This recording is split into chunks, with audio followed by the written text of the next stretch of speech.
Bundan oldingi chiqishimizda fuqarolarimiz bir kunda qancha suv sarf qilishini o'ylab ham ko'rmaganliklariga guvoh bo'ldik. Keling, bugun raqamlarga e'tibor qaratamiz.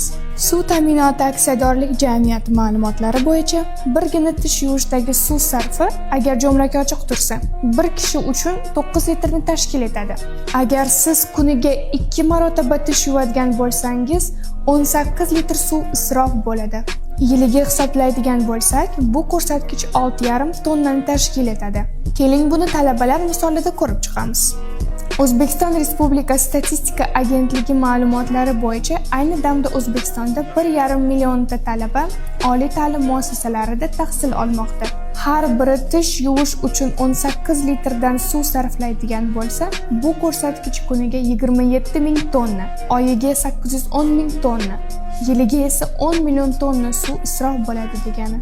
Agar har bir talaba stakanda suv olib tish yuvish madaniyatini shakllantirsa, biz oyiga 787 ming tonna, yiliga esa 9,5 million tonna suvni tejab qolamiz. Ushbu usul orqali aholi deyarli 32 milliard so'm miqdoridagi xarajatlarni ham tejashga erishadi. Keling, suvni birgalikda asraymiz.